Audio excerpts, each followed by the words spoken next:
As respostas são parecidas, mas eu acho que você vai poder dar uma resposta mais completa. Um avô foi diagnosticado com câncer e o médico falou para ele: você tem 2 semanas de vida. E aí ele voltou para casa, a família devastada, e a netinha dele sonhou com Deus, e Deus dizendo que o avô seria curado. No outro dia ela acordou, contou pro pai, falou: pai, contou pro avô, eu sonhei que o vovô não vai morrer, que o vovô foi curado por Deus. O avô voltou no médico e falou pro médico: a minha neta sonhou que eu fui curado, eu quero fazer exames. O médico falou: não é hora mais de lutar, é hora de aceitar, não tem mais o que fazer. Não, mas fizeram exames e o avô estava curado. Milagre. Aí quando eu fui ler os comentários, veio aquela galera que você já conhece. Sim, com certeza. Dizendo o seguinte: por que o avô dela mereceu e uma criança não recebeu a mesma graça? Que Deus é esse? E aí? Excelente pergunta. Eu não tenho problema com as perguntas. Quando elas vêm de maneira... Você falou que a galera vai, né? Sim. Eu até falo com o pessoal. Se você discordar com classe, elegância, educação, Sim. beleza, você não precisa nem concordar com a minha resposta. O que a gente não gosta é da lacração, né? E de pessoas querendo dar de inteligentinho sem ser. Então, a opinião que eu tenho sobre isso, a vivência que eu tenho sobre isso é a seguinte: eu vou piorar, em primeiro lugar, a problemática. Você já parou para pensar que todos os milagres de Jesus foram incompletos e provisórios? Todos os milagres incompletos? E provisórios. Vou dar exemplo. Um dos maiores milagres de Jesus foi a multiplicação dos pães e peixes. Sim. Mas quanto tempo durou aquela comida? Só para aquele momento. Só para aquele momento. Foi incompleto. Ele não sanou a fome do mundo. Outra questão. Ele ressuscitou Lázaro. Mas Lázaro morreu depois. Foi provisório. Ele prolongou os dias na terra. Ele retardou a morte. Até se eu quiser problematizar, Sim. eu posso até dizer assim: não, Jesus não ressuscitou Lázaro. Ele postergou a morte. Pronto. Gente, ele ressuscitou sim. Eu estou falando aqui só para brincar com as palavras, tá bem? Quando eu digo que ele não ressuscitou Lázaro, é apenas... Daqui a pouquinho já tem gente escrevendo aí: olha, ele ressuscitou assim, tá aqui na Bíblia. Eu apenas estou brincando com as palavras. Todos os milagres de Jesus, eu falei, foram incompletos e provisórios. Provisórios no sentido de: ele curou o aleijado, mas o aleijado depois morreu de outra doença. Ele curou o leproso, mas o leproso morreu depois de outra... O cego. Ele curou o cego, mas no outro dia ele não arrumou emprego para o cego. Lembra que o cego vivia de pedir esmola. Quem tocou nas vestes dele? A mulher com o fluxo de sangue. Fluxo de sangue. Ele curou o fluxo de sangue dela, mas não devolveu o marido dela. O cego, para repetir, o cego Bartimeu, ele era mendigo. Jesus deu vista para ele, mas no dia seguinte ele não tinha emprego. Você viu que os milagres eram provisórios e como eu falei assim, e provisórios em que sentido? O leproso que Jesus curou, depois acabou morrendo de outra doença que Jesus não curou. Isso é interessante. Por que assim? É porque na dinâmica do grande conflito, se Deus, vou colocar as hipóteses, se Deus curasse todo mundo, não haveria necessidade do juízo final. Sim. O que é provisório se tornaria permanente. Já viu aquelas pessoas desmazeladas com casa? Não é o caso da Laura, porque o marido dela é competente nesse sentido, mas tem muitas donas de casa, até dona de casa hoje é uma palavra mais fora de uso, que as mulheres hoje já não são mais donas de casa, né? Trabalham fora, mas muitas esposas que às vezes tem aquele marido, aquele dito cujo, sabe? Deixa nos comentários, eu quero ver. Nos comentários aí. Aquele sujeito que fala assim: amor, tá quebrando o cano ali do banheiro. Ah, eu vou arrumar, e nunca arruma. E depois faz um remendo ali. Eu vou arrumar. Esse aqui é só provisório. Gambiarra definitiva. E aquela gambiarra fica definitiva. Sim. E passando. Um dia ele chega lá, ele fica bravo que a mulher mesmo chamou os pedreiros, porque o provisório virou permanente. E a pior coisa que tem é quando o provisório se torna permanente. É gambiarra mesmo. Você usou a expressão correta. Esse mundo é provisório.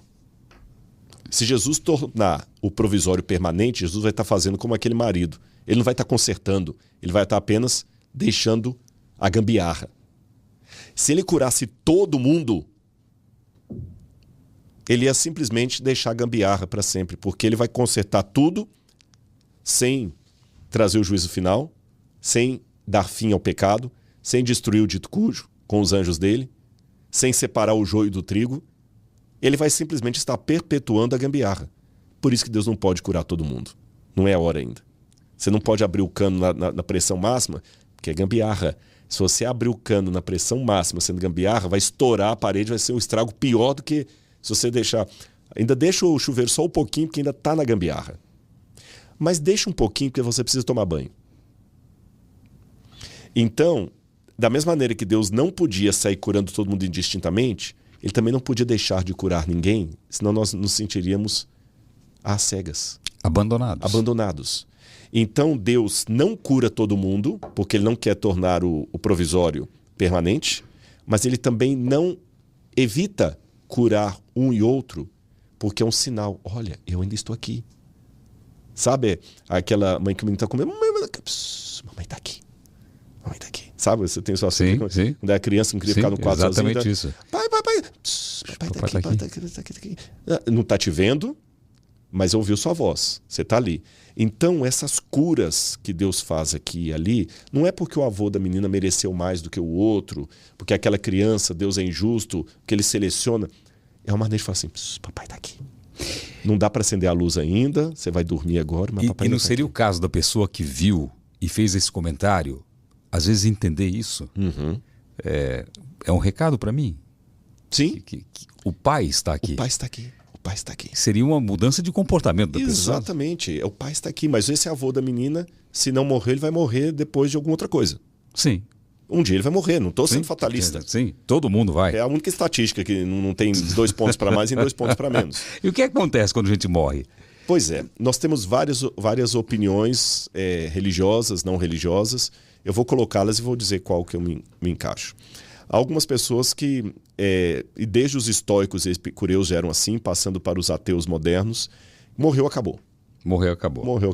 Então, o próprio... aquele Fernando Pessoa dizia, né? O que é o ser humano senão um cadáver adiado que procria. Então, quer dizer... O cara é pessimista também. É pessimista, mas é verdade, né? Se morreu, acabou, vai morrer. Sim. Então tem essa visão fatalista. Tem uma outra visão que acredita que não. Que você vai morrer, mas você já é uma alma. Essa visão vem do platonismo. Platão que desenvolveu essa questão da alma prisioneira no corpo e a dicotomia entre corpo e alma. E quando você morre, a alma volta para o mundo das ideias. Então, somando Platão com uma adequação da reencarnação, que era a transmigração de almas de Pitágoras, veio a ideia mais espírita, que você morre e a sua alma vai para um plano superior e lá vai ser decidido se você precisa... Você já veio de um plano superior e encarnou. Aí você morre. E se você tem dívidas para serem pagas, você vai reencarnar quantas vezes forem necessárias, até um momento que você já está num estágio que não precisa reencarnar mais e vai subindo de versão patamar. Espírita. Okay. A linha kardecista. Ok. Espírita é bom definir. Linha kardecista. Você tinha, como eu falei também, a transmigração de almas pura de Pitágoras, que simplesmente um corpo sai de um corpo e entra por outro. Tem algumas religiões animistas da África que ainda acreditam nisso, sabe? Tanto é que eles têm os famosos zumbis, porque eles acreditam que o zumbi é uma forma de trazer a alma do corpo para ali. Os egípcios acreditavam que o faraó, por exemplo, podia continuar vivendo depois de morto nas estátuas e na múmia dele. Então é outra visão. Você tem aquela visão mais cristã medieval, que bebe nas fontes gregas e cristianiza Platão, especialmente Plotino, e pega toda aquela ideia Platão da alma e traz para dentro da religião cristã, dizendo que a alma é imortal, que é um dado platônico, e que a alma sendo imortal, quando você morre, você vai para o paraíso com Cristo. Ainda há também outros que dividiram esse pós-morte em vários estágios. Você pode ir para o limbo, para o purgatório, para o paraíso, para o inferno. Aí teve um conflito. Por quê? Aí agora eu vou entrando já na parte que eu e o Rodrigo acredito. Porque a Bíblia ensina a ressurreição da carne. Então, a grande pergunta que os teólogos medievais faziam, especialmente os católicos, antes da Reforma Protestante de 1517, o que eu faço com a ressurreição da carne. Se a pessoa morre e já vai para a visão beatífica de Deus, para o céu, para que ressuscitar? Porque o credo dizia lá, crê em Deus Pai Todo-Poderoso, Criador do céu e da terra, crê em Jesus Cristo, seu único Filho, nosso Senhor, aí creio no Espírito Santo, na ressurreição da carne, na vida eterna, amém. Então é um dado cristão que a gente só vai ter a vida eterna depois da ressurreição da carne, está no credo. E esse credo, embora seja chamado de credo católico, ele é baseado no credo apostólico do segundo século de Darré, do ensino dos 12 apóstolos. Então não é católico no sentido moderno da palavra, Okay. ele vem desde ali. Então, para entrar na vida eterna, tem que ter a ressurreição da carne. Então a pergunta é, e o que acontece desde a minha morte até a ressurreição da carne? E a volta de Jesus vai acontecer na ressurreição da carne. Alguns teólogos católicos, como o ex-padre Leonardo Boff, ele dizia que, na verdade, não vai existir a volta de Jesus global que eu descrevi. Que Jesus volta para quem morre. Então a ressurreição da carne já se dá quando você morre. Você morre e vai para o céu. É aquilo que é a ressurreição da carne. E que aquilo era apenas simbólico, mas o próprio catecismo não ensina isso. Quando a reforma protestante começou, Lutero, Wycliffe, Calvino, você tinha alguns grupos de reformadores que acreditavam na dormição da alma. Dormício em latim. Dormir? Dormir. É lógico que essa é uma alegoria. Sim. Quando você morre, desliga A chave geral? a chave geral e depois liga de novo. Ok. Seria mais ou menos assim. Quando Deus criou o homem, a Bíblia fala o seguinte, a receita da criação do homem é essa. Anota aí quem quiser fazer em casa. Criou Deus, pois, o homem do pó da terra. Então, eu vou pegar essa caneca aqui, o pó da terra. Quer mais uma água? Aí eu vou aceitar. Tem mais duas águas. Obrigado, viu? Criou o homem do pó da terra. Obrigado. Obrigado. Soprou nas suas narinas o fôlego de vida. Ok. Tá certo? E o homem passou a ser alma vivente. Então, o que é o homem? É a soma do pó da terra mais o fôlego de vida que redunda em alma vivente. Ok. Então, se eu pegar essa receita do Gênesis, o homem não tem uma alma. Ele é uma nefesh hayah, como diz em hebraico, uma alma que vive. Aham. Agora, para eu ter esse terceiro elemento, eu tenho que ter a junção dos dois. Se faltar isso aqui, não tem alma vivente. Ok. Se faltar isso aqui, não tem alma vivente. Outra ilustração, só para ficar bem didático, é a luz. Você tem a energia, você tem a lâmpada.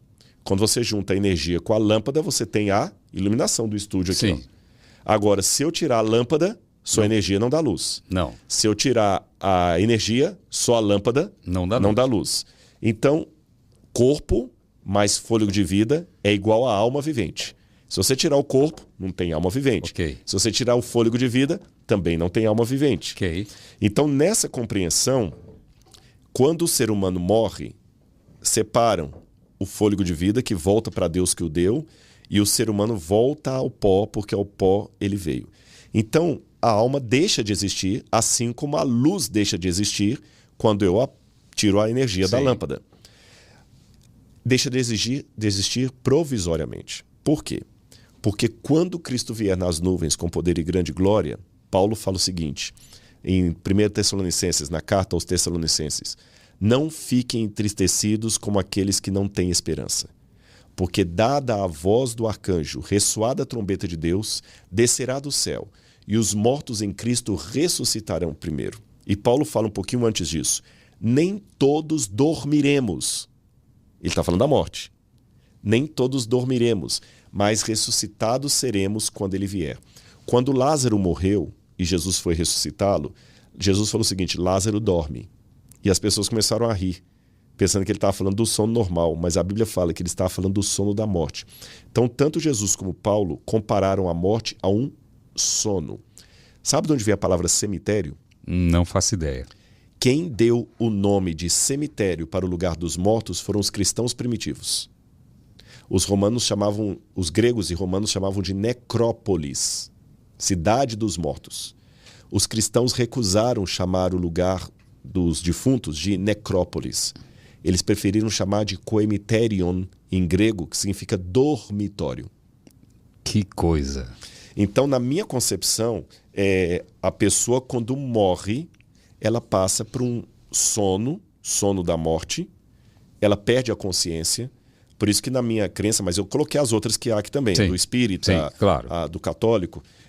Eu, Rodrigo, eu entendo que como a pessoa morre, não adianta mais eu rezar para ela, nem acender vela para a alma dela, nem pedir a Deus que dê um bom lugar para ela, porque ela está no pó da terra. E quando Jesus voltar nas nuvens do céu, ela vai ressuscitar. E até coloco um detalhe a mais, sem querer desfazer das outras formas de entender o assunto. Eu, Rodrigo, particularmente, eu acho que seria uma grande injustiça de Deus se ele permitisse alguns entrarem no paraíso antes dos outros. Imagina que uma mãe morreu e foi para o paraíso. E o marido casou com uma mulher que é uma péssima madrasta para as crianças. Ela está lá no céu, vendo as filhas sofrendo na mão de uma madrasta. Esse céu vai ser um inferno. Sim, que é verdade. É como... Eu vim aqui para ter paz, olha o que eu tô vendo lá. Eu não estou tendo paz. É como eu servir a melhor comida do mundo, mas você sabe que sua filha está na mão do traficante agora lá, com a arma na cabeça dela.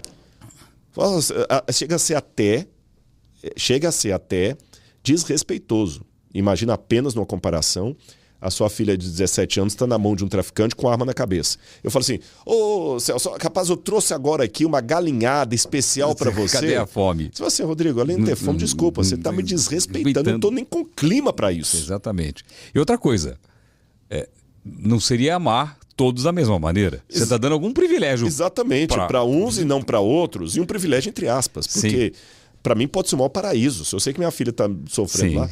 Então, é por isso que eu entendo que todos os que morrem em Cristo dormem na sepultura. Na volta de Jesus, ninguém vai entrar na frente. Ele vai ressuscitar os mortos, vamos reencontrar com aqueles que a morte arrancou de nós, deixando claro que essa é a visão que eu adoto, mas há outras visões no cristianismo distintas da minha, contrárias à minha. Eu dei um resumo aqui. Sim. E não quero ser soberbo sobre as outras. Agora, num ponto, todas as visões, seja a minha ou as demais que eu descrevi, se encontram. A vontade por aquele dia em que nunca mais eu precisarei visitar alguém num túmulo. Uau! Pode ser espírita, pode ser católico, pode ser testemunho de Jeová, pode ser adventista, pode ser presbiteriano, católico, até ateu, eu diria, porque isso eu já falei com alguns ateus. Uma oração sincera que um ateu podia fazer é: Senhor, que tu existas. Essa é uma oração sincera que um ateu pode fazer. Porque se Deus existe, aí sim eu tenho o que dizer no funeral. Se Deus não existe, com todo respeito, eu desafio um ateu a dar uma palavra de consolo para alguém que perdeu a filha num acidente automobilístico. O que ele vai dizer? Olha... Acho que não tem conforto, né? Não tem. Não vai encontrar palavras para confortar. Eu estava uma vez participando de um grupo de pesquisa de uma universidade, não vou falar qual, e um colega perdeu a mãe dele. E uma professora que era ateia, ela falou assim: olha, meu amigo, não chore. Ela agora está nas nossas memórias. O que ela conseguiu falar. Mas não é só isso. Não é só na hora de confortar alguém. É na hora também de lidar com a dor. Sim. Vai buscar onde? Você tem amigos? Você tem alguns amigos que são ateus, não? Tenho. Onde que eles buscam conforto ou força para algumas coisas? Olha, se você perguntar para eles, dificilmente vão dar o braço a torcer. Porque pouquíssimos ateus vão demonstrar que são mal resolvidos com o ateísmo dele. É uma característica. Porque, normalmente, até nesse livro que daqui a pouco eu vou te dar, você sabe que pesquisas mostram que os ateus têm índice de inteligência definitivamente acima da média. Existe aquele ateu chato, aquele ateu inteligentinho, aquele ateu todinho da internet, que quer bancar o ateu, mas que os próprios ateus ridicularizam dele. Você sabe que tem aquele menino que no fundo da cada mãe, ele é um revoltadinho. Eu conheço alguns ateus que falam assim: olha, eu não gosto de ser confundido com um revoltadinho. Que tem cara que ele não é ateu, ele é revoltado. Você entendeu? Eu já ouvi um ateu falando assim: nem todo ateu é ateu. Tem ateu que é um revoltado. E tem ateu que fala o seguinte: eu vivo bem com o meu ateísmo. E muitos desses são de uma inteligência definitivamente acima da média. Mas são pessoas que também demonstram uma grande frieza emocional. Isso aqui não é o Rodrigo crente falando contra, detonando, não. Isso são estudos que fizeram de um perfil comportamental. E tem também o perfil econômico, não? Tem de todas Eu as... eu não peguei. Isso seria interessante, porque... Esse estudo está mencionado no meu livro aqui. Seria interessante ver o perfil econômico também. O que demonstrou que são pessoas, geralmente os ateus, pesquisa tabulada, tudo jeitinho, Sim, são pessoas altamente inteligentes, mas frias, não muito dadas à empatia. Porque deve ser algo da cabeça das pessoas. O seguinte, eu imagino assim, tem gente que tem fé e tem gente que é fanático. Uhum. Então isso é da cabeça da pessoa. Sim. O cara que é fanático por alguma coisa... E tem o fanático crente e tem o fanático descrente. Sim, exatamente isso. Uhum. Deve ser alguma coisa da cabeça da pessoa. Porque existe um comportamento padrão. Entre os ateus. Eu deduzo. Agora isso aqui não está no estudo que eu fiz, não. Isso aqui, no estudo que eu fiz, não, que eu citei. Tá. Esse estudo foram psicólogos na minha área. Isso é uma dedução minha. Talvez a frieza, a falta de empatia de muitos ateus pode ser um mecanismo psicológico inconsciente para lidar com a dor da efemeridade. Ok. Você entendeu? Porque se a gente for olhar bem ao pé da letra, a realidade é fria. A realidade é fria. Tanto é que você tem vários autores que dizem, por exemplo, a sobriedade, ela dói demais. A sobriedade dói. Você entendeu? A sobriedade dói. Porque a sobriedade mostra que tudo vai passar. Tudo passa. Eu moro num condomínio que é cheio de idosos. Pessoas que no passado foram firmes, mandavam. Hoje já estão... A idade chega. A idade chega. Esse dia... Eu sei disso. Não, e a gente ainda não sabe que a gente ainda está inteirão. Você está fazendo programa. Tem aquela época de ficar com pijama em casa. Não, eu vejo minha mãe. Minha mãe tem 97, né? E tá bem. Tá bem. Pelo que você fala, ela tá bem. Sim, tá bem. Mas não tem mais aquela jovialidade. Não Esses dias eu ouvi apareceu no YouTube para mim uma fala do Miguel Falabella. Ok. Um trecho curto onde o Miguel Falabella disse que um dia ele estava diante do espelho assim, se arrumando, e ele pegava uma roupa, não tá boa, jogava para lá, botava uma camisa, não tava boa. Aí a empregada chegou uma empregada que ele tem lá há muito tempo e falou assim: hoje nada vai ficar bom. Eu falei: por quê? Ela falou assim: porque você tem que aceitar que está envelhecendo. E aí a ficha dele caiu. Eu não sou mais aquele galã. Isso aqui ele não falou, eu estou agora imaginando, do sai de baixo, que brincava, né? O louro nórdico que ele brincava. Chega. E a vida e a velhice chega para todos. Isto, se você tiver a bendita, não a desdita, a bendita situação da sua mãe de estar com 97 anos, lúcida, bem... Que é uma bênção. Que é uma bênção. Porque você pode chegar até essa idade numa cadeira de roda, tendo que ser alimentado usando fraldão, que também é terrível, ou tendo uma doença na cama. Ou seja, lidar com essa realidade dói. A vida dói. Então é melhor não sentir. Mas é uma impressão que eu posso estar falando uma grande bobagem, que é uma impressão que eu tenho. Então eu acho que lidar com o ateísmo... E os meus amigos ateus, me desculpem falar isso, eles sabem que eu falo isso com muito carinho, porque eu nunca desrespeitei nenhum deles. Por isso que ficaram bem comigo. Lidar com o ateísmo não é fácil. Por mais que você fale: não, eu estou bem resolvido, eu não tenho medo de morrer, eu não tenho medo da morte. Aí se você morrer acabou. Acabou. Tudo bem, mas quando você coloca isso na terceira pessoa, a coisa fica mais difícil de lidar. Você pode dizer assim: não, eu não tenho medo de morrer, tá? E perder a sua filha. O luto. Eu não perguntei se você tem medo da morte para você. E o medo do luto? Uma coisa é falar assim, bater no peito, falar: não, eu sou ateu, eu sei que quando eu morrer vai acabar tudo, não vou sentir nada, então não tenho medo de nada. Tá, e o medo do luto? E a dor de perder alguém que você ama, sabendo que nunca mais você vai ver aquela pessoa. E o que eu faço com aquela sede de eternidade? Eu lembro de uma música que eu ouvia lá na Itália, falava da sede do baile que não acaba mais. O que eu faço com essa sede que está aqui?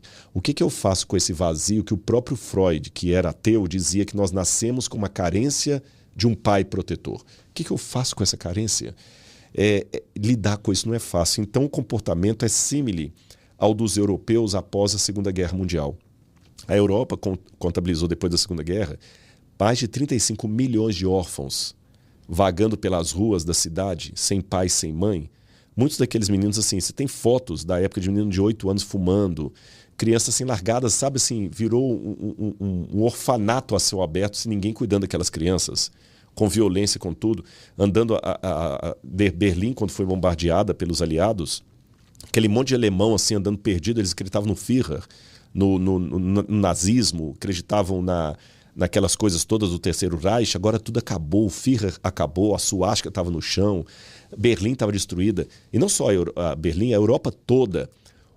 Eles ficaram assim, tão doloridos, que a guerra trouxe neles uma frieza que até hoje, você pode olhar, o europeu não gosta muito de abraço, não gosta muito é muito frio. Por quê? Ainda estamos recebendo a herança da guerra. Eu não quero gostar de você, Celso, porque quando você está numa situação de guerra, a qualquer minuto você vai morrer e eu vou perder mais um amigo. Então, numa situação de guerra... entendi. Você entendeu? Numa situação de guerra, eu não quero gostar de você. Vamos estar junto aqui, mas eu quero ficar emocionalmente... Tem uma barreira emocional entre a gente. Uma barreira que se você morrer... Para mim... Mas daqui a pouco eu faço outra Sim. e tudo. Então não tem amor, não tem carinho. Isso deixou sequelas. O ateísmo, de certa forma, é uma situação similar à da guerra. Vai acabar tudo. Vai acabar tudo. Vai acabar tudo. Vai acabar tudo.